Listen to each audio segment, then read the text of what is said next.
Assalamualaikum warahmatullahi wabarakatuh. Alhamdulillah, kalimat yang paling layak diucapkan oleh setiap muslim di setiap aktivitas kehidupannya, di setiap lini kehidupannya, kepada Zat yang maha hidup, Zat yang maha berdiri sendiri, Zat yang telah menciptakan seluruh yang di langit dan di bumi. Tidak ada sekutu baginya. Dia telah menggantungkan bertambah nikmat yang dia siapkan untuk makhluk seperti kita manusia dengan kalimat tahmid alhamdulillah untuk menambah nikmat itu. Seluruh yang di langit dan di bumi bertasbih kepadanya. Maka sangat wajar kalau kita selalu mengucapkan alhamdulillah. Juga kita panjatkan salawat dan taslim kepada Nabi kita, kiai kita, guru kita, manusia yang terbaik, pemilik syafaat kubra pada hari kiamat, Nabi Muhammad sallallahu alaihi wasallam. Sebagai bentuk kepatuhan kepada Allah, karena Allah dan malaikatnya sendiri memberikan salam kepada beliau. Juga atau sebagai bentuk terima kasih kita kepada jasa-jasa beliau sallallahu alaihi wasallam 13 tahun berdakwah di Mekah, penuh dengan hinaan, cacian, dianggap penyihir, penyamun, puncaknya diusir dari kota kelahirannya. Kemudian 10 tahun fase Madinah diisi dengan menyempurnakan hukum-hukum Allah subhanahu wa ta'ala sampai beliau menghembuskan nafas terakhir sementara agama Allah sudah sempurna. Dan kita bisa merasakan kenikmatan Islam itu sendiri. Maka sangat wajar kita mengatakan sallallahu wa ala alihi wa sahbihi wasallam. Saya berada di rumah Allah yang mulia ini di hadapan ikhwah dan akhwat sekalian, bukan berarti saya lebih pintar dan lebih tahu. Tetapi mari kita menjalankan sunnah Nabi sallallahu alaihi wasallam, ad-dinun nasihah. Agama ini memang harus terus-menerus saling menasihatin, saling mengingatkan tentang janji dan ancaman Allah subhanahu wa ta'ala. Pada malam ini, semoga Allah SWT berkahi, kita akan membahas judul kalimat rahasia kebahagiaan seorang muslim.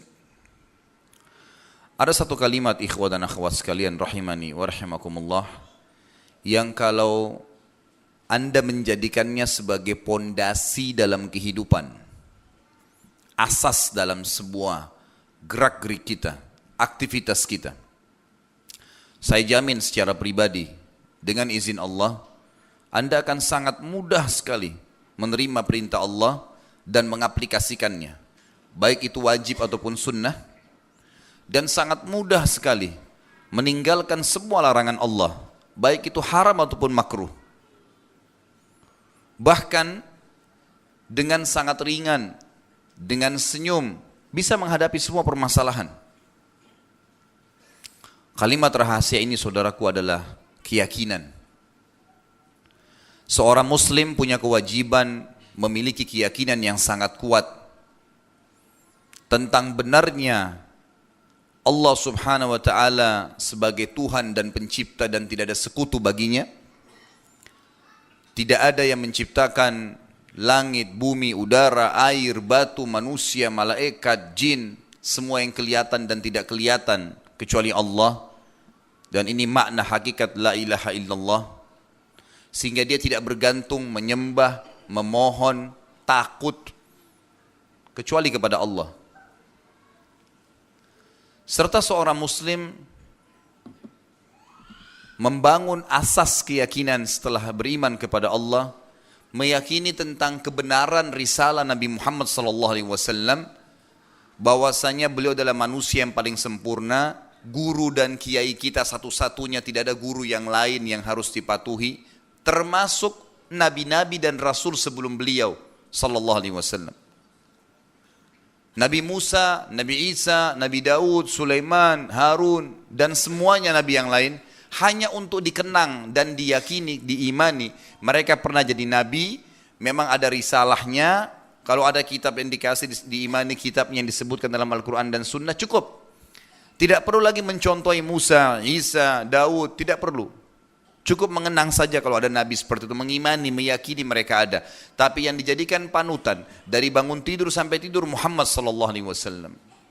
Kita nggak butuh guru lain, nggak butuh idola lain, tidak butuh pemandu, semuanya kecuali Muhammad sallallahu alaihi wasallam. Ini keyakinan. Kemudian yang ketiga adalah meyakini tentang kebenaran agama yang sedang kita anut dan wajib yakin bahwasanya selain agama Islam salah. Emang salah. Karena Allah Subhanahu wa taala mengatakan dalam Al-Qur'an, bukan perkataan saya, kekal. Semua orang beriman akan membaca ayat ini. A'udzubillahi minasyaitonirrajim, innad-dina 'indallahil Islam. Titik. Allah mengatakan agama yang diterima di sisi Allah hanya al-Islam, nggak ada yang lain. Banyak orang bernama Muhammad, istrinya bernama Aisyah, nggak ada figur Muhammad pada dirinya, nggak ada figur Aisyah dalam dirinya. Merasa kecil hati dengan memakai kopiah atau memelihara jenggot atau menggunakan busana muslim atau busana muslimah. Karena dia masih belum yakin agama ini benar nggak ya? Agama ini benar saudaraku dan wajib anda yakini, pegangin sebagai panduan hidup, kemudian sebarkan kepada orang lain karena orang lain salah. Allah Subhanahu wa taala berfirman dalam ayat lain, a'udzubillahi minasyaitonirrajim, wa may yabtaghi ghairal islami dina falan yuqbala min wa huwa fil akhirati minal khasirin. Siapa yang coba-coba memilih selain Islam sebagai agamanya, Allah mengatakan falan. Kata-kata bahasa Arab ini yang berarti tidak ada tiga. Ada la, artinya tidak. Ada lam dengan mim, dibaca lam artinya tidak pernah. Dan ada lan, lam dengan nun, walan. Seperti Al-Baqarah 120 tentang Yahudi dan Nasrani. Walan tarda ankal Yahudu walan Nasar. Artinya tidak akan pernah. Wa may yabtaghi ghairal islami dinan falay yuqbala min. Tidak akan pernah diterima darinya. Wa huwa fil akhirati minal khasirin. Kalau dia sampai mati tidak kenal Islam, pasti di akhirat dia rugi. Kata ulama tafsir, masuk neraka. Ini asas awal nih. Keyakinan perlu. Kenapa antum kalau lapar makan? Dan pada saat itu potensi keyakinan antum gunakan. Yakin benar kalau makan laparnya akan hilang. Ini yang dimaksud, jadi ada potensi dalam diri kita sebenarnya. Teman-teman sekalian, saya ingin berbagi pengalaman. Saya pernah dialog dengan seorang doktor di UIN. Dari UIN maksud saya, dia dosen ngajar di Universitas Islam Negeri yang dulu IAIN di kota Makassar. Tepatnya di kota Goa. Ya. Waktu itu saya masih jadi dosen di Makassar beberapa tahun lalu. Kurang lebih kisah ini mungkin tahun 2001. Waktu itu subhanallah saya tidak ada jadwal khutbah Jumat. Duduk pas di bawah mimbar dokter ini khutbah Jumat. Lalu dia berkata setelah menjelaskan Al-Baqarah 120 yang tadi sudah saya bacakan sebagian ayatnya, kurang lebih bunyinya a'udzubillahi minasyaitonirrajim walan tarda ankal yahudu walan nasara hatta tattabi'a millatahum. Tidak akan pernah ridho Yahudi dan Nasrani sampai kalian mengikuti ajaran agama mereka. Awalnya dia jelaskan baik, bagus saja, Yahudi itu siapa, Nasrani itu siapa. Tapi di tengah-tengah khutbah ada kalimat yang dia ucapkan. Kebetulan teman kita ini semoga Allah berikan hidayah menganut faham liberal. Liberal ini teman-teman sekalian adalah pemahaman yang sengaja dibuat oleh para orientalis. Kalau bahasa Arabnya mustasyrikun. Dibentuk di Kanada. Di Kanada itu sekarang ada doktor, ada profesor, ada penghafal Quran, penghafal ribuan hadis. Dan ini kesaksian teman dekat saya di Madura, seorang kiai yang mengatakan dia kebetulan ambil S3, S2, S3 di sana. Dia bilang ada di sana profesor, doktor, hafal Quran, hafal ribuan hadis tapi Nasrani. Banyak, ngajar di kampus. Dan targetnya adalah bukan untuk masuk Islam, tapi untuk mencari celah syubhat yang bisa membuat umat Islam jadi bingung, dikacauin dalam agamanya. Itu ada, kampus khusus. Dan mereka mengirim beasiswa ke negara-negara Islam, Indonesia termasuk target nomor 1.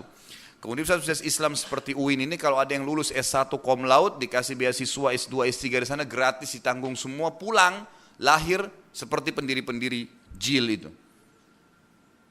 Apa kata-katanya orang-orang JIL ini?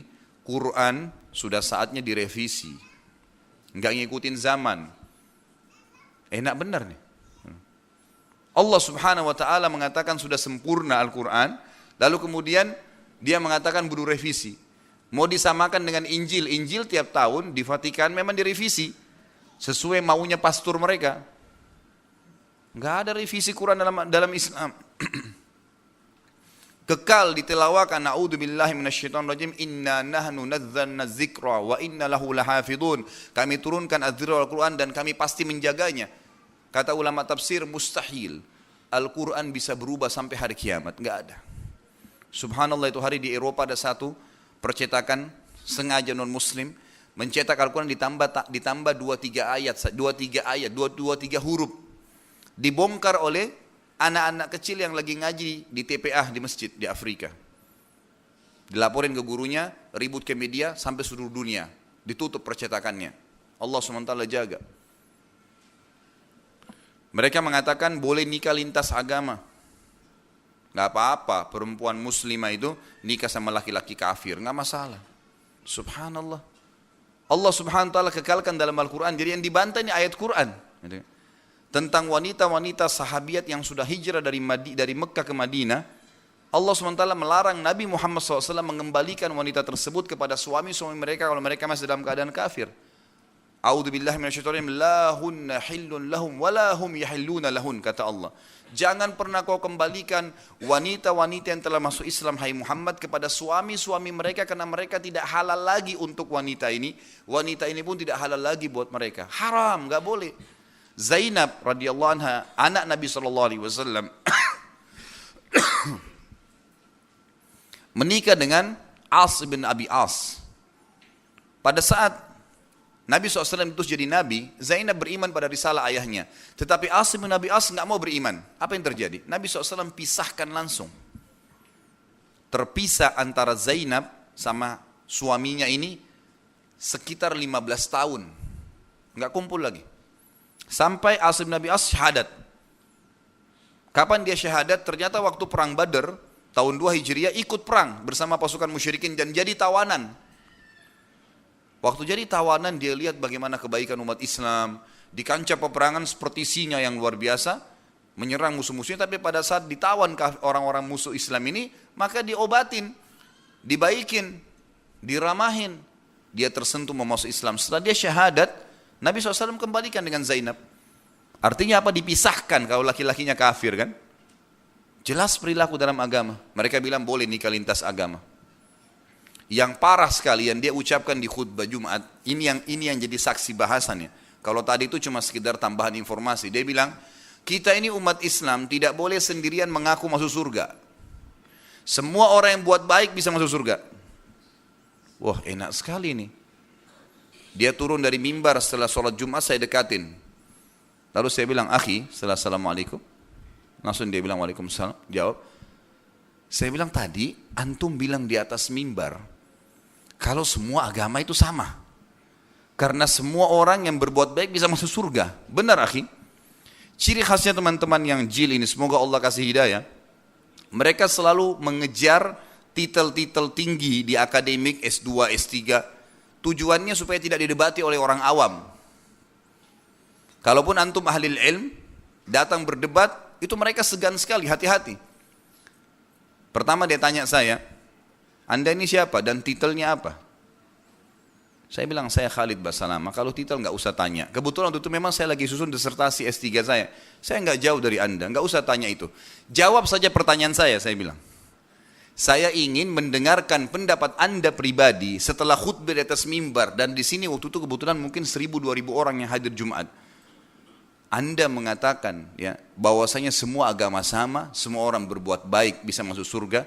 Jawab pendapat Anda pribadi, enggak usah pendapat para ulama. Firman Allah Subhanahu wa taala dalam surah Al-Bayyinah, juz 30, anak kecil muslim hafal.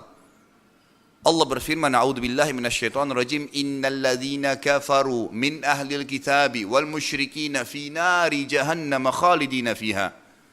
Terjemahannya, sesungguhnya kata Allah telah kafir ahli kitab, Yahudi dan Nasrani dan orang-orang musyrik, dan mereka akan kekal dalam api neraka kalau mereka meninggal dalam keyakinan tersebut. Bagaimana pendapat Anda pribadi? Allah mengatakan mereka kafir, Anda bilang tidak, bisa masuk surga? Terdiam dia. Lalu saya bilang, baik, yang kedua, bagaimana pendapat Anda tentang sabda Nabi SAW? Hadis riwayat Muslim. Kata Nabi SAW, tidak ada seorang pun dari Yahudi, Nasrani, Majusi, penyembah api yang mendengarkan saya diutus menjadi Nabi, lalu kemudian dia tidak mengikuti risalah saya dan dia meninggal dalam keyakinan itu, kecuali pasti jadi penghuni neraka. Diam dia. Kira-kira mau dijawab seperti apa? Ayat jelas, hadis jelas. Dia tundukkan kepalanya lalu diangkat dan dia mengatakan, tapi bagaimana perasaan mereka kalau kita bilang itu? Saya ketuk lantai masjid dan saya bilang, saudaraku, ini bukan masalah perasaan, ini masalah keyakinan. Anda menyebarkan pemahaman sesat. Kalau semua agama sama, saya mau pindah ke agama Nasrani, enak, nyanyi-nyanyi seminggu sekali masuk surga. Ngapain jadi muslim, banyak perintahnya, banyak haramnya? Enak benar gitu. Allah mengatakan kafir, dia mengatakan tidak, diam, tidak bisa ngomong. Oleh marbot masjid dijemput, mungkin dilihat dia dipermalukan, dia langsung pergi. Semoga Allah kasih hidayah. Tapi itu, subhanallah. Banyaknya orang yang muslim, saya tidak tahu bagaimana dia sholat orang seperti ini. Bagaimana dia baca Quran. Bagaimana dia mengaplikasikan Islam dalam hidupnya, sementara dia bilang agama semua sama. Berarti kalau ada ajaran-ajaran agama lain lebih ringan diterima sama dia, berarti bisa warna-warni agamanya. Saudaraku, untuk meyakini, untuk memunculkan lebih jauh masalah keyakinan tentang kebenaran Allah, Rasulullah Muhammad SAW, kebenaran Islam yang sedang kita anut, agar antum bubar dari sini, sebarin Islam itu. Yakin hanya menyembah dan bergantung kepada Allah. Jangan pernah punya idola kecuali Muhammad SAW. Makan, minum, tidur, pakaian, apa saja, ekonomi, politik, Muhammad SAW. Enggak ada yang lain. Sahabat mencontohi saja beliau, tapi Nabi SAW asasnya kita. Ada buku saya, insya Allah akan terbit mudah-mudahan dalam waktu dekat, judulnya Kiai Saya Muhammad, Kiai Anda Siapa? Banyak sekali ini saya luruskan, kiai-kiai di Indonesia mengalahkan Nabi Muhammad SAW. Buat macam-macam ibadah yang Nabi tidak contohin. Tanya Pak Kiai, ngapain buat ini? Kan Nabi tidak pernah contohin, ada contohnya enggak? Enggak ada contohnya. Tapi kan baik, loh kok tapi baik? Enak benar kalau begitu setiap orang bisa buat semaunya saja. Bayangkan ikhwan dan akhwat sekalian, kalau setiap orang bebas berbuat semaunya dalam agama ini, saya buat mau, ini buat mau, ini buat mau. Kira-kira tertinggal apa dalam agamanya Allah? Udah enggak ada lagi. Kita harus menjaga kemurnian Islam. Baik, saya akan angkatkan kisah klasik. Kisah-kisah klasik ini teman-teman sekalian tujuannya untuk lebih memotivasi kita yang hidup di zaman seperti sekarang. Zaman yang sudah sangat luar biasa teknologi, Islam sudah sempurna, Quran sudah lengkap, bahkan dalam bahasa-bahasa kita sudah ada, beragam macam bahasa. Kalau kita hidup di zaman para sahabat, kisah-kisah sahabat yang akan saya angkat nih. Kalau kita hidup di zaman sahabat, ikhwah akhwat sekalian, bayangkan ya, sejenak kita renungi kalau kita hidup di zaman Nabi Muhammad SAW. Kalau saya bersyukur kepada Allah SWT hidup di zaman sekarang. Kalau saya pribadi hidup di zaman Nabi Muhammad SAW, ikhwah sekalian, saya ragu dengan keimanan saya nanti. Tahu kenapa? Hidup di zaman Nabi SAW itu butuh luar biasa kekuatan imannya. Bayangkan ya, bayangkan nih, di Mekah, waktu itu Mekah sebuah kampung kecil. Gak ada teknologi, rumah masih dari tanah liat.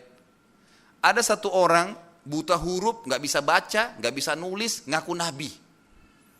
Kira-kira kalau antum hidup zaman itu beriman gak? Jangan sampai seperti Abu Jahal. Tidak mudah menjadi sahabat, ikhwah, akhwat sekalian. Orang buta huruf, gak bisa baca, gak bisa nulis, ngaku nabi. Gimana caranya?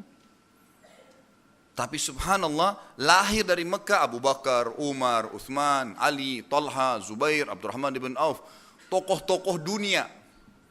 Tokoh dunia ini bukan tokoh Mekah dan Madinah, tokoh dunia. Orang-orang yang tidak punya ijazah ekonomi dari Amerika, nggak punya ijazah politik dari Eropa, tapi memimpin dunia, raja-raja dunia, kaya raya, sukses dalam semua kehidupannya, rumah tangganya, keturunannya banyak, tertuntun dalam kehidupan mereka. Saya akan angkat dengan izin Allah kisah Khulafaur Rasyidin, tentu kisah sahabat banyak. Teman-teman bisa kembali ke YouTube atau ke web saya, www.khalidbasalamah.com, ada 230 ceramah. Antum boleh ikutin ceramah tentang Bulughul Maram, sudah sampai 1000 hadis. Beli bukunya di sini di Balikpapan, ikutin ceramahnya, bisa. Satu ceramah, satu kali itu ceramah 2 jam. Ada kitab Minhajul Muslim, ada kitab Kabair sampai 100 dosa besar Imam Az-Zahabi. Ada tablik akbar yang sekarang setiap bulan kami adakan di Jakarta itu tentang sahabat. Targetnya 100 sahabat, sekarang sudah 5. Abu Bakar sudah selesai, Umar, Uthman, Ali, Khulafaur Rasyidin. Dan kemarin Sabtu baru tentang Talha bin Ubaidillah. Kemudian akan lanjut terus insya Allah di Ramadan ini ada 3 berturut-turut. Ada Sa'ad bin Abu Waqqas, kemudian ada Abdurrahman bin Auf, dan juga ada Zubair bin Awam radhiyallahu anhum ajma'in. Ringkas cerita adalah sahabat-sahabat ini adalah orang-orang yang perlu kita contohin, ikhwan dan akhwat sekalian. Saya akan mulai dengan Abu Bakar radhiyallahu anhu, berhubungan dengan masalah keyakinan. Ada satu kisah yang menarik dari kehidupan Abu Bakar ini tentang masalah keyakinan. Sebenarnya kehidupan beliau banyak sekali ya, tapi saya lihat waktu ini karena saya harus ke bandara setelah Isya nanti, harus balik ke Jakarta, jadi saya mepetkan, nanti bisa ikuti di YouTube nanti banyak. Satu-satu saja, Abu Bakar satu kisah, Umar satu kisah, Uthman satu kisah, Ali satu kisah. Tapi kisah-kisah yang luar biasa nanti. Abu Bakar misalnya berhubungan dengan masalah kasus Isra dan Mi'raj. Saya tidak bicara tentang Isra Mi'rajnya, tapi saya bicara tentang peran Abu Bakar di Isra Mi'raj. Bayangkan bagaimana figur Abu Bakar yang pada saat itu tidak ada sekolah akademik, cuma seorang pedagang dan tokoh Mekah gitu kan. Tapi dia bisa membuat satu kota Mekah yang tadinya setengahnya orang beriman itu ragu dengan Isra Mi'raj, yang kafir tambah kufur kepada Nabi Muhammad SAW, dia balik kasusnya, gitu kan? Semuanya meyakini Isra Mi'raj benar terjadi. Satu orang saja. Apa kata Nabi SAW tentang Abu Bakar? Lau wuzina iman hadhil ummah fi kiffah, wa wuzina iman hadhil ummah fi kiffah, lau wuzina iman Abi Bakar fi kiffah, wa wuzina iman hadhil ummah fi kiffah, la rajah iman Abi Bakar. Kalau seandainya iman dan keyakinannya Abu Bakar ditimbang di sebuah timbangan, dan keyakinan serta keyakinan keimanan umat, semua umat Islam ini, semua sahabat, semua tabi'in, semua yang sudah mati, semua yang masih hidup, semua yang belum lahir, kumpul semua, ditimbang di timbangan sebelah, tetap keyakinan dan keimanan Abu Bakar lebih berat. Ini gimana ini satu orang bisa ngalahin itu? Antum sudah tahu belum figurnya Abu Bakar itu gimana secara fisik? Sudah tahu hadis tentang masalah melorot celananya atau sarungnya kalau sholat kan? Pernah dengar gak? Abu Bakar mengatakan, ya Rasulullah, saya kalau lagi sholat sering melorot. Tidak bisa, biar saya ikat kuat, tetap melorot. Jadi kecuali saya pegang dengan satu tangan. Apakah sholat saya batal ya Rasulullah? Kata Nabi SAW, kau bukan termasuk orang-orang itu. Kenapa?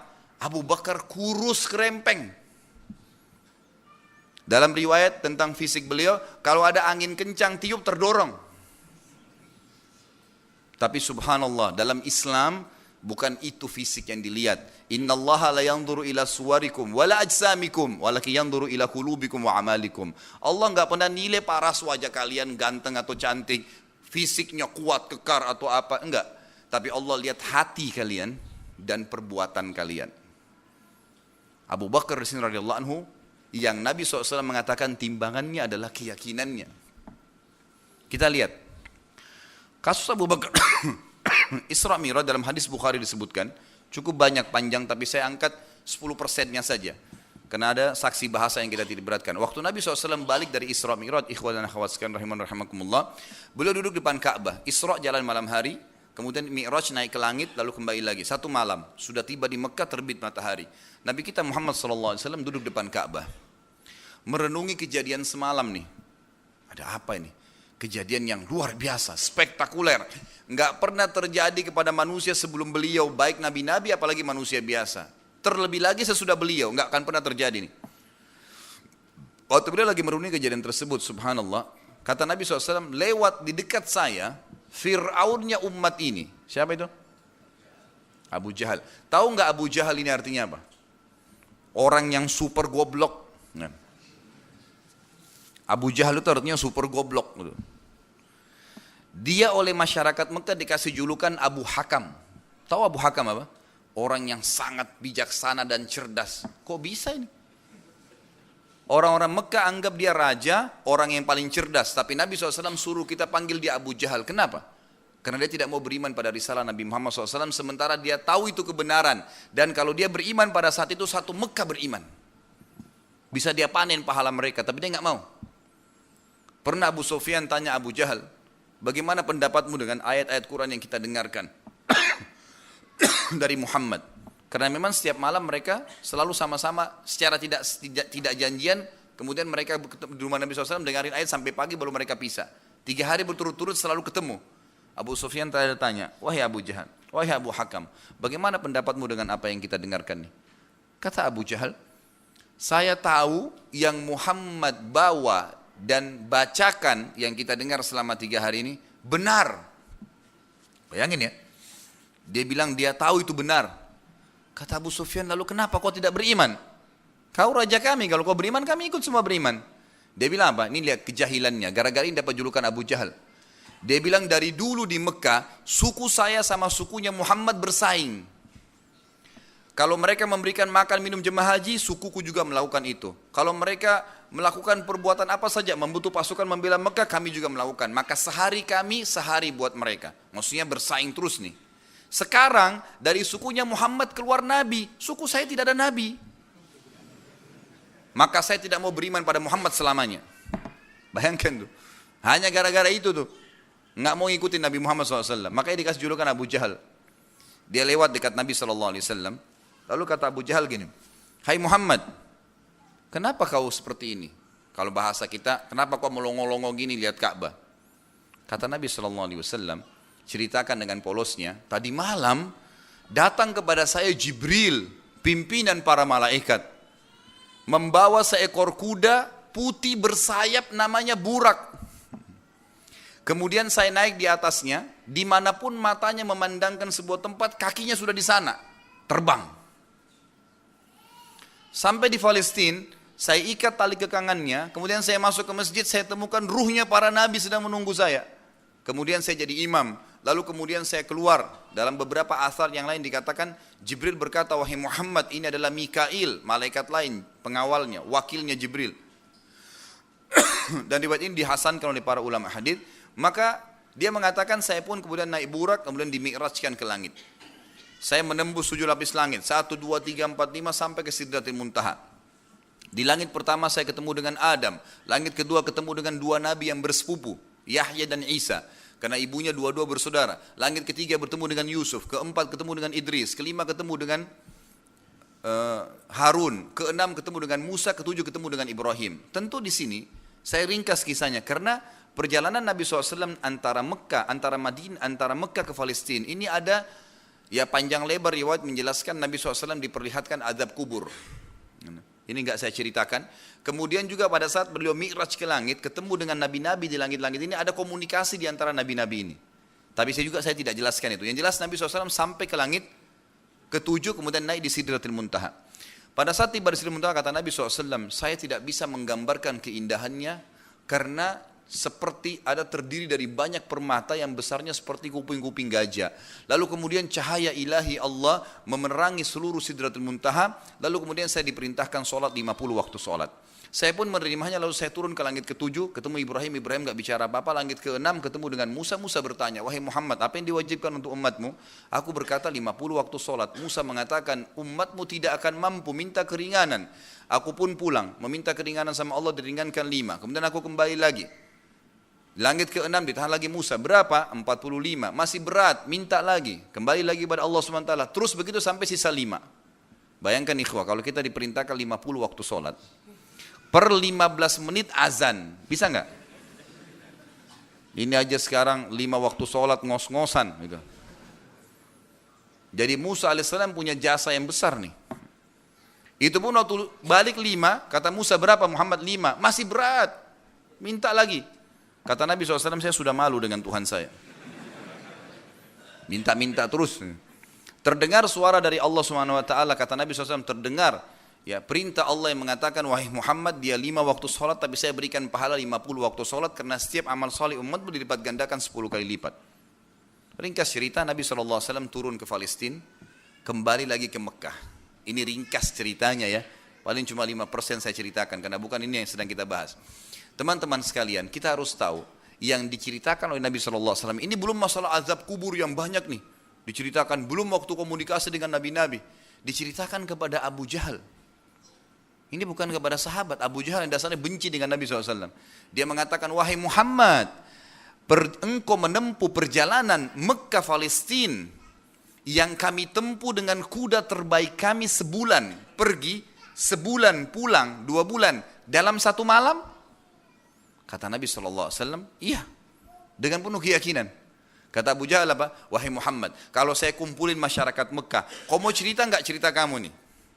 Kata Nabi SAW, tentu saja. Tidak nunggu, tidak apa, dipegang tangan Nabi SAW, dibawa sama Abu Jahal. Kemana? Ke sebuah bukit, ikhwan akhwat sekalian, namanya Bukit Abi Kubais. Sekarang itu ada istana raja. Dulu itu ada Bukit Abi Kubais. Ada bukit tidak terlalu tinggi, memang khusus itu untuk tempat iklan. Zaman dulu nggak ada media.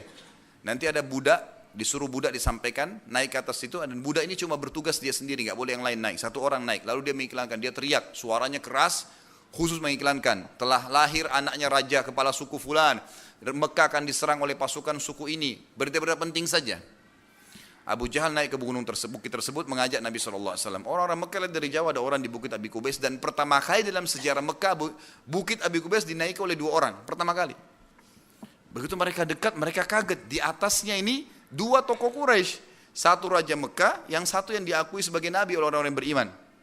Maka 1 kota Mekah yang kafir berkumpul karena Abu Jahal, yang mukmin, yang sahabat kumpul karena melihat Nabi SAW. Apa kata Abu Jahal?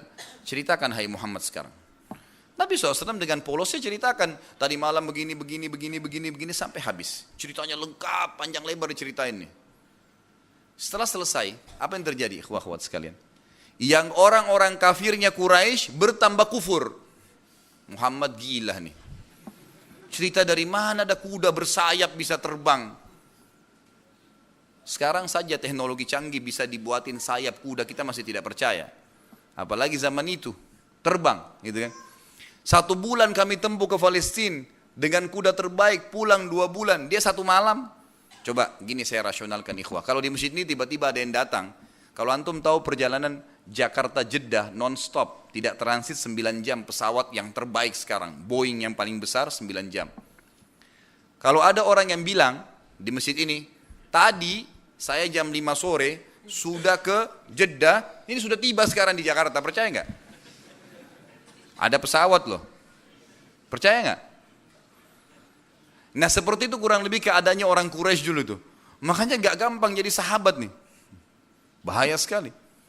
Saya pernah bercanda dengan beberapa teman-teman saya, sama-sama di Madinah dulu, waktu kami masih kuliah.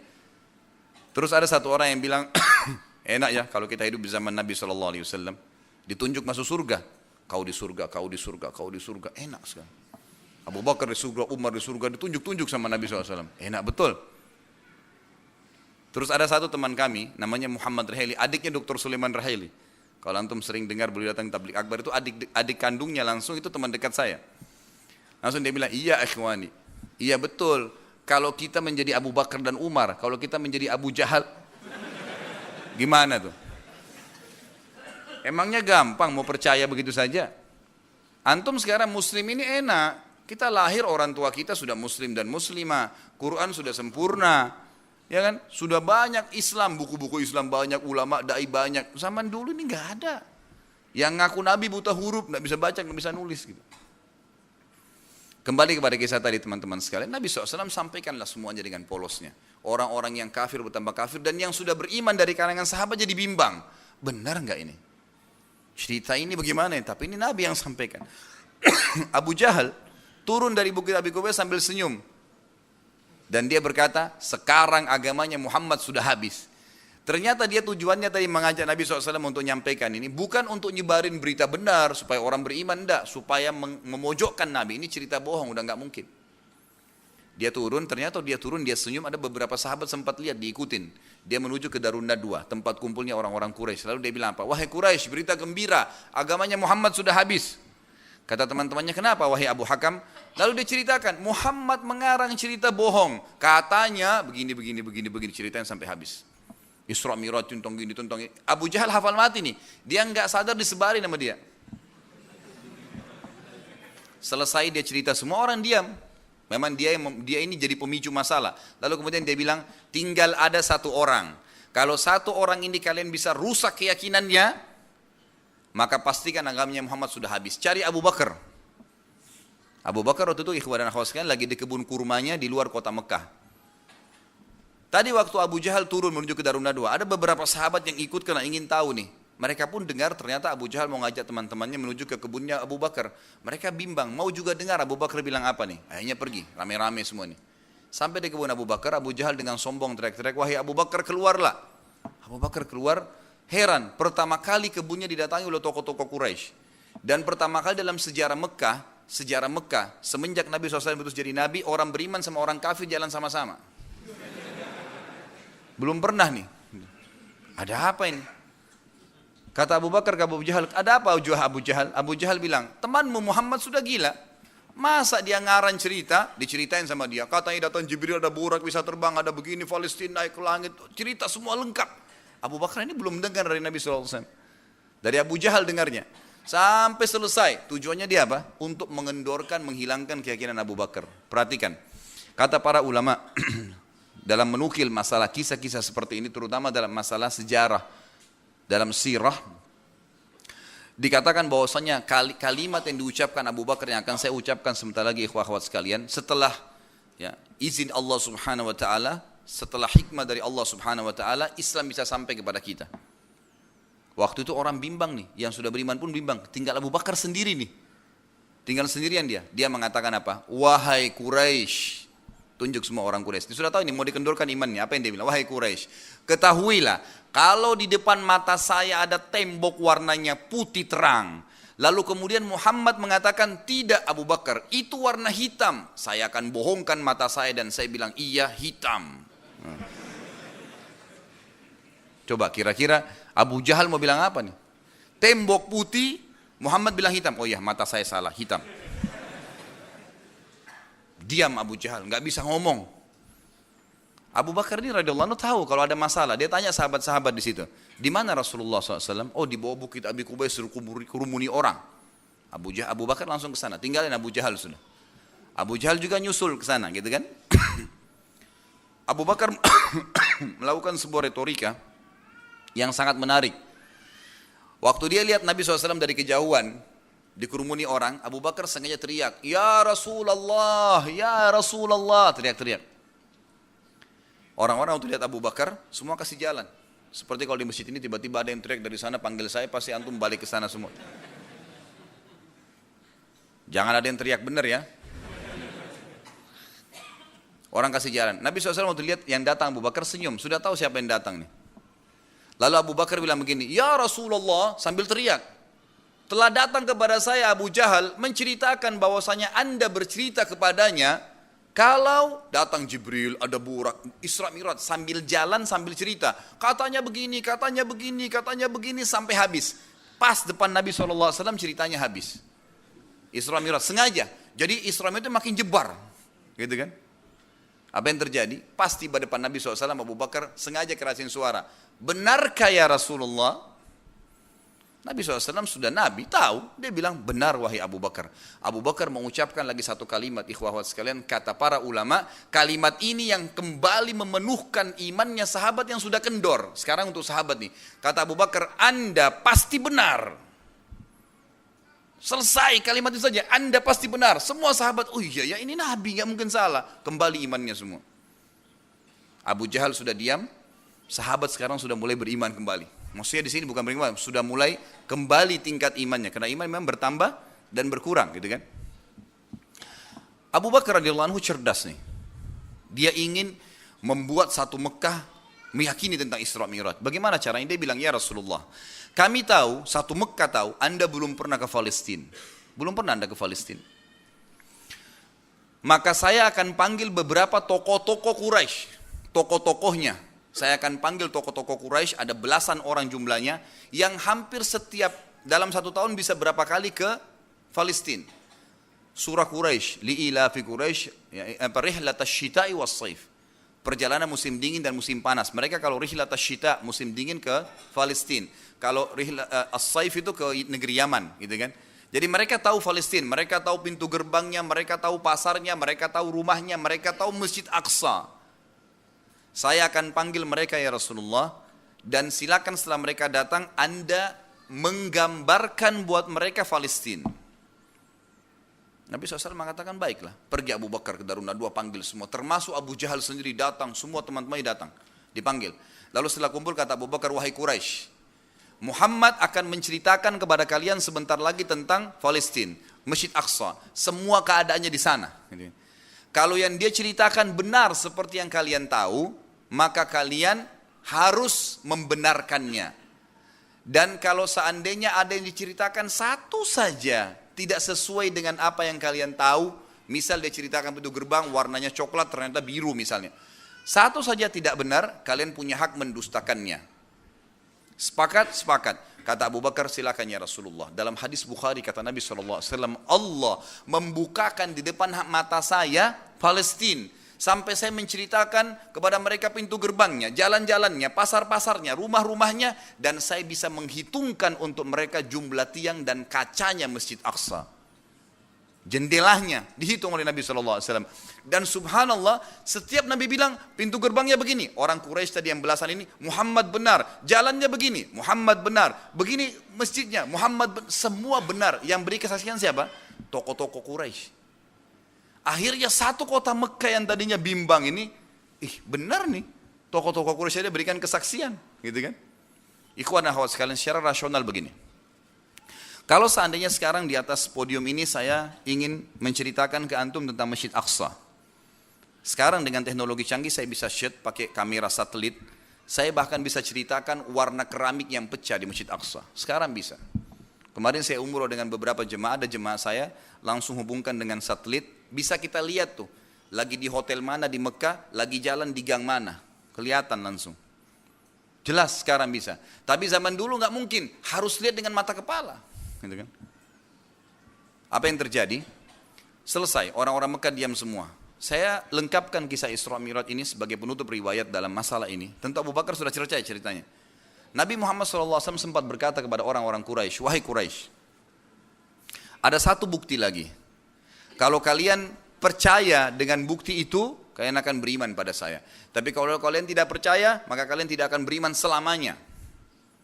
Kata Nabi SAW, waktu saya sedang pulang dari Palestina ke Mekah, di atas burak tuh, saya melihat ada kafilah kalian. Kafilah ini karavan. Biasanya 3 ekor unta ke atas namanya kafilah. Ada kafilah kalian sedang pulang menuju ke Mekah. Kafilah itu ada unta-untanya, dan setiap unta ada fulan, namanya orang-orang Quraisy atas unta itu. Dan unta yang paling depan warna putih, di lehernya ada kain warna merah. Mereka sempat kehilangan unta di tengah jalan, dan saya lihat unta mereka di sebuah lembah. Lalu saya bilang, wahai Quraisy, dari atas, unta kalian di lembah fulan, ambillah. Mereka ikutin suara saya dan mereka temukan unta mereka. 2 hari lagi kafilah ini akan sampai. Tanyakan pada mereka. 2 hari lagi, ikhwan dan akhwat sekalian, satu Mekah, semuanya tidak tertinggal. Yang kecil, perempuan, orang tua, yang beriman, yang kafir, semua kumpul di sebuah pintu namanya pintu Bani Syaibah. Kumpul di situ semuanya, menahan orang-orang masuk. Masuk waktu, iya. Sedikit lagi nih, ya. Maka pada saat itu, afwan, sebentar ya. Ini sementara azan 1 menit insya Allah. Pada saat itu semua orang-orang Mekah berkumpul di pintu Abi Kubais.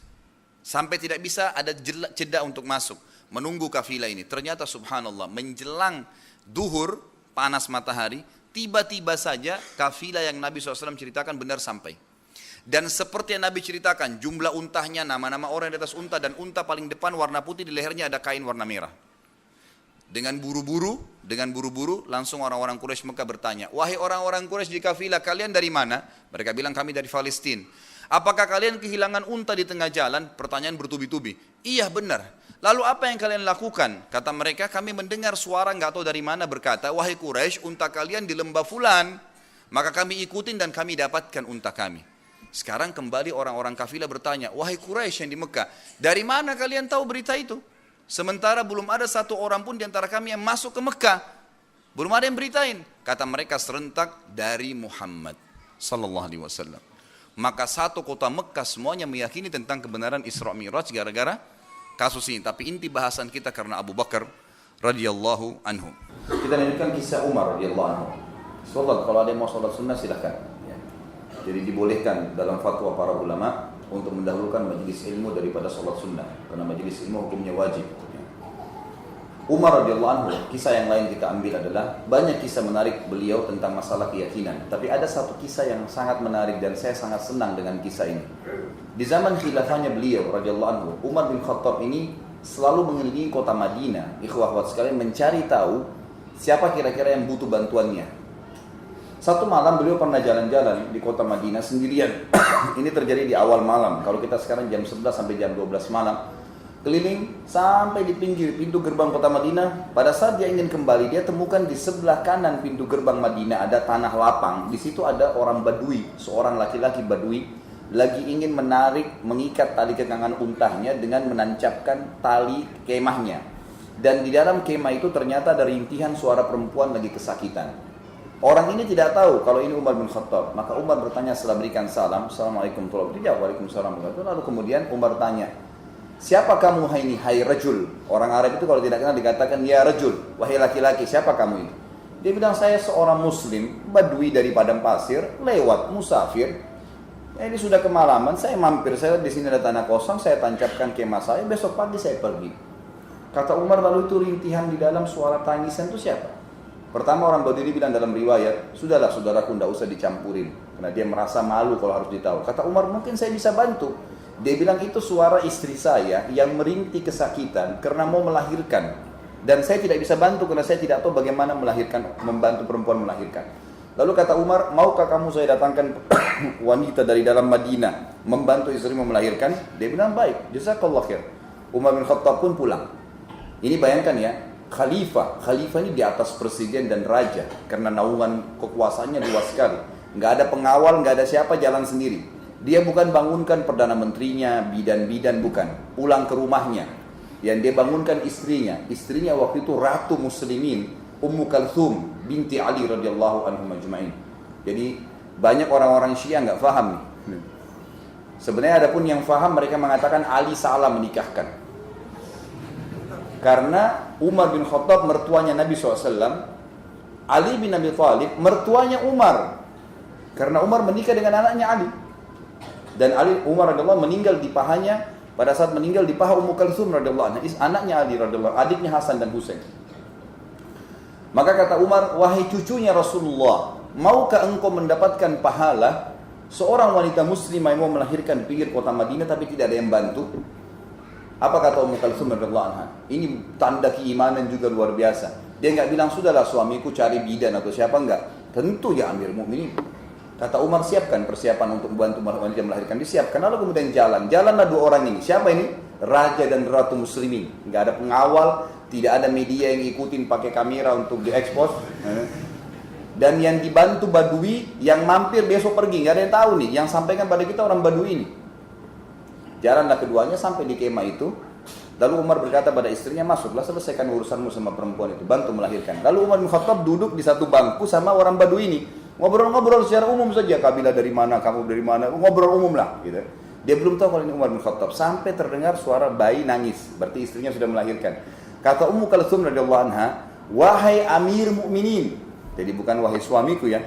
Dia panggil, sampaikan kepada laki-laki di sebelah Anda kalau istrinya sudah melahirkan selamat.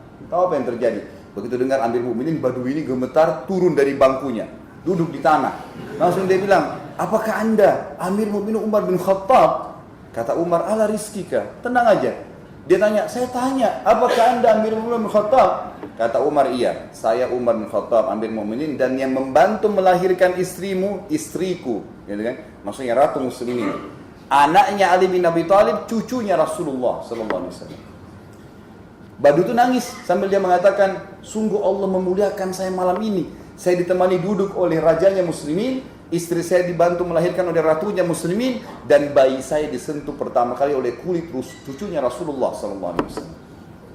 Pertanyaan kecil, apa yang mendorong Umar bin Khattab malam-malam keliling, ya, mau membantu seseorang muslim, panggil istrinya dan tidak ada yang tahu pada saat itu? Satu jawabannya, keyakinannya bahwasanya semua perbuatan baik pasti dinilai pahala oleh Allah SWT, dan sebagai pemimpin pasti bertanggung jawab, ya. Allah alam, ini saya lihat waktunya masih bisa nggak? Ya. Uthman bin Affan, satu-satu kisah saya ringkaskan. Uthman bin Affan, ikhwah-ikhwat sekalian, sekarang ini punya rekening di Saudi.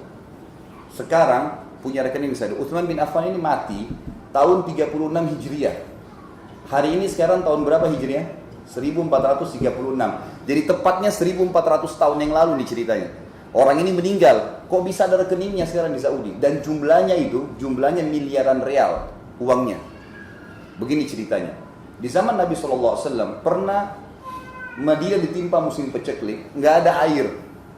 Subhanallah, dengan hikmah Allah ada satu sumur milik orang Yahudi, airnya banyak. Orang Yahudi ini jahat, kalau Yahudi minta dikasih, kalau orang Muslim disuruh bayar. Uthman bin Affan datang pada orang Yahudi ini lalu berkata, wah Yahudi, kalau saya mau beli sumurmu berapa kau jual? Orang Yahudi ini sebutin nilai. Sekarang pun orang kaya nggak ada yang beli sumur semahal itu. Dia bilang 20.000 dinar emas. Ini kurang lebih jumlahnya sekarang, hari-hari sekarang ini sudah naik ya. Itu kurang lebih hampir 8 miliar. Sumur kecil.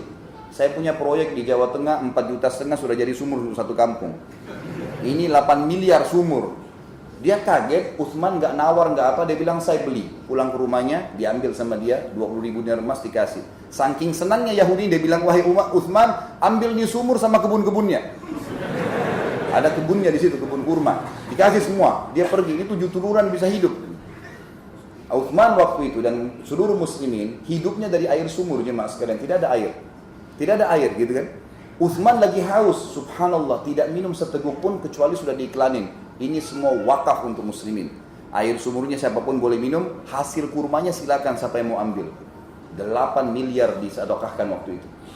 Berjalan di zaman Nabi SAW sampai Nabi meninggal, Abu Bakar meninggal, Umar meninggal, sampai Uthman jadi khalifah. Sama Uthman dikembangin, ditanam pohon-pohon kurma banyak supaya lebih banyak lagi. Dan hari ini sekarang kebun kurmanya masih ada di Madinah, sumurnya masih ada. Sekarang ada 500 pohon kurma. Satu pohon kurma itu bisa menurunkan kurma, menghasilkan bisa mendekati 1000 kilo kurma. Dan kita tahu buah kurma ini, ikhwah-ikhwat sekalian, bisa bertahan setahun 2 tahun kalau kurma kering, nggak rusak. Jadi sangat menguntungkan bisnis kurma itu. Dan patokannya orang di Saudi itu kalau kaya bukan mobil Mercy yang dia pakai, tapi punya kebun kurma nggak. Karena mahalnya kurma itu. Pohon kurma itu susah, merawat dan lama umurnya gitu kan. Subhanallah, kata ulama, sumur satu-satunya di dunia yang bisa bertahan 1400 tahun, airnya masih jernih, sumurnya Uthman bin Affan. Sampai sekarang antum masih bisa minum. Satu waktu kalau ke Madinah tanya, ya, mutawifnya tolong, saya mau datang ke kebun kurmanya Uthman, mau minum airnya, ada, dibuka oleh kerajaan Saudi, boleh minum. Tapi kurmanya, sekarang oleh kerajaan Saudi, hasil kurmanya, kalau di zaman Uthman, semuanya disedekahkan kepada fakir miskin. Kalau sekarang kerajaan Saudi dibagi 2. Setengah disodokahkan, setengah lagi dijual, dibukakan rekening atas nama Uthman bin Affan. Hasilnya setiap hari penjualan kurma itu ada sampai miliaran real, dan dari uang itu oleh kerajaan Saudi dibelikan tanah atas nama Uthman di dekat Masjid Nabawi, akan dibangun hotel bintang 5 atas nama dia. Coba lihat ikhwah sekalian, apa yang mendorong Uthman mau bayar 8 miliar dulu, dan karena tidak ada kecuali keyakinan, dan keyakinan ini yang membuat Allah kekalkan apa yang telah dia sedekahkan itu. Bedakan dengan antum yang lewat celengan masjid, ada 1000 tua 1000 baru, yang mana antum masukkan? Jujur, masukin 1000 tua, minta sama Allah apa? Kesehatan, kekuatan, keturunan. Bagaimana bisa? Coba lihat infaknya itu. Kita tutup dengan kisah Ali radhiyallahu anhu. Mohon maaf, kisah Ali ini juga saya ringkaskan. Ali punya banyak kisah, tapi di zaman khilafahnya pernah ada satu orang Yahudi masuk Islam. Ikhwah buat sekalian, orang yang paling susah masuk Islam Yahudi. Susah sekali. Apa kata Nabi SAW dalam hadis Bukhari? Kalau seandainya ada 12 orang saja Yahudi di zaman beliau masuk Islam, beriman di tangan saya, kata Nabi SAW, semua Yahudi masuk Islam. Susahnya. Jadi di zaman Nabi cuma 5-6 orang saja yang masuk Islam dari orang Yahudi ini. Ada beberapa orang. Di zaman Ali jadi khalifah, beliau pernah jalan-jalan satu waktu di pemukiman Yahudi, lewat di satu rumah, sendirian, tidak ada yang awal nih. Kemudian dilihat ada baju lagi dijemur, ternyata ada baju perang lagi dijemur. Ali lihat, kayaknya baju perang saya nih, kata Ali.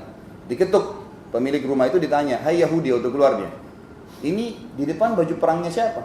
Kata Yahudi, Amir Mu'minin. Anda tahu tuh di rumah saya berarti punya saya.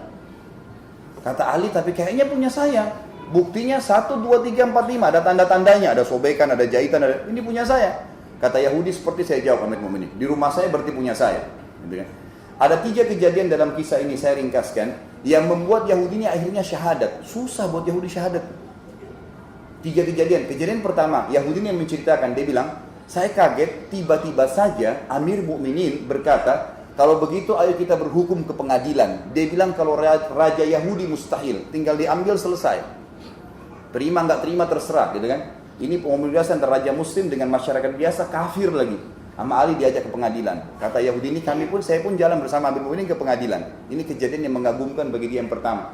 Yang kedua dia bilang, pada saat masuk ke pengadilan, Amir Mu'minin memberikan salam. Assalamualaikum warahmatullahi wabarakatuh. Yang jadi hakim namanya Shuraih Al-Qadhi. Ini orang terkenal sekali. Umar bin Khattab yang nunjuk sampai Uthman. Dan ini 60 tahun jadi qadhi di 5 khalifah. Abu Bakar, Umar, Uthman, Ali, dan juga sampai di Muawiyah, bahkan sampai di Yazid. Ringkas cerita, waktu diberikan salam, orang-orang yang ada di hakimin di situ di ruangan, menjawab salamnya Ali, tapi anehnya, tidak ada satupun orang yang berdiri salaman, kayak kalau ketemu presiden gimana sih? Gitu. Gak ada.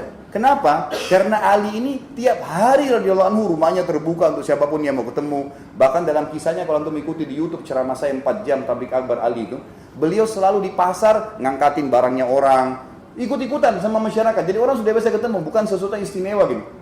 Kata Yahudi ini, anehnya setelah jawab salam, sudah selesai. Nggak ada sesuatu yang istimewa. Dan yang luar biasa, Shuraih bilang di atas kursinya, silakan wahai Amir Mu'minin. Maksudnya silakan antri. Anehnya dia bilang, Amir Mu'minin Ali pergi ke belakang sekali, antri, duduk. Tidak marah, tidak apa. Siapa hakim ini? Ditunjuk oleh Ali, digaji oleh Ali. Masuk. Ini kejadian kedua yang buat dia kagum. Kejadian ketiga akhirnya dia syahadat, teman-teman sekalian. Ini sebagai penutup juga ceramah kita.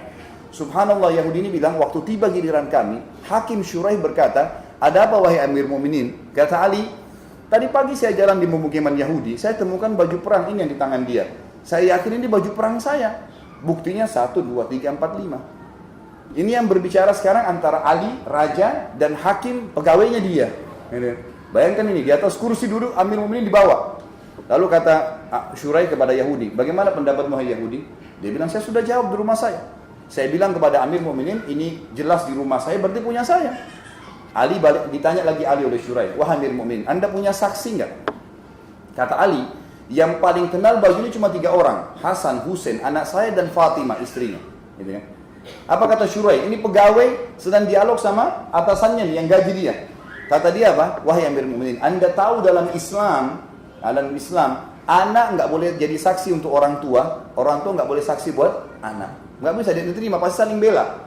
Tinggal istri Anda. Dan Anda tahu dalam Islam saksi minimal 2 orang laki-laki terpercaya. Kalau tidak ada 1 laki-laki diganti berapa perempuan? 2. Berarti harus ada 4 perempuan. Ali punya 1 Fatimah. Apa kata Shuraih? Apakah Anda punya 3 wanita yang lain? Kata Ali nggak ada. Kata si Yahudi yang membuat dia masuk Islam ini yang ketiga, saya kaget atas keputusan Shuraih Qadhi. Dia bilang apa? Kalau begitu wahai Amir Mu'minin, dengan tegas dan jelas saya putuskan baju perang itu punya Yahudi. Pengadilan Islam, Raja Islam, ini hakim ditunjuk oleh Raja Islam. Dikasih Yahudi yang kafir tuh, karena nggak ada saksi. Kata Ali, baiklah kalau begitu. Shuraih tutup dengan kafaratul majlis, turun dari mejanya, baru salaman sama Ali, keluar sama-sama dari masjid, dari pengadilan. Yahudi ini duduk melongo-longo nih. Dia balik ke sana, dia bilang, sebentar Amir Mu'minin, sebentar wahai Shuraih, wahai hakim, sudah selesai pengadilan? Kata Ali, sudah. Kata Shuraih, sudah. Lalu Ali bilang, walaupun saya yakin itu baju perang saya.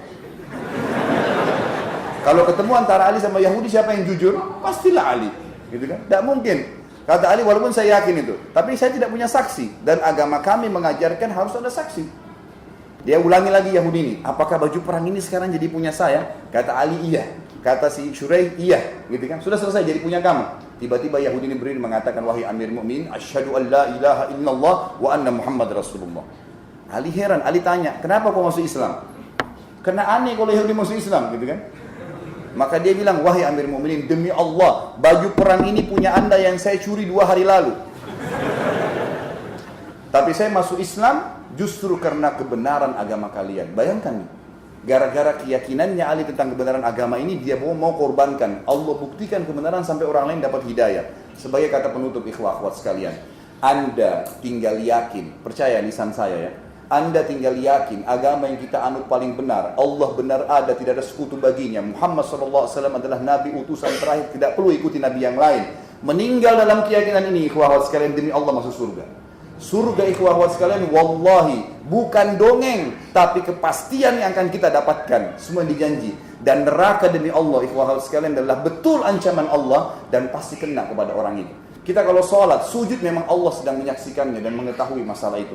Kata Nabi SAW, kalau seorang hamba mengatakan Alhamdulillahirrabbilalamin, Allah jawab dari langit, Hamadani abdi, aku dipuji oleh hambaku. Kalau kita bilang Ar-Rahmanir-Rahim, Allah mengatakan Asna alayya abdi, hambaku memuji-muji saya. Kalau kita bilang Malik Yawmiddin, Allah mengatakan Majadani abdi, hambaku mendudukanku pada posisinya. Terus begitu. Semua itu benar, ya. Tidak ada yang salah. Semua orang yang beriman akan masuk surga, semua yang salah akan masuk neraka. Maka pertahankan wala tamutunna illa wa antum muslimun. Jangan meninggal dalam keadaan Islam. Subhanakallahumma bihamdika asyhadu an la ilaha illa anta astaghfiruka wa atubu ilaik. Wassalamualaikum warahmatullahi wabarakatuh.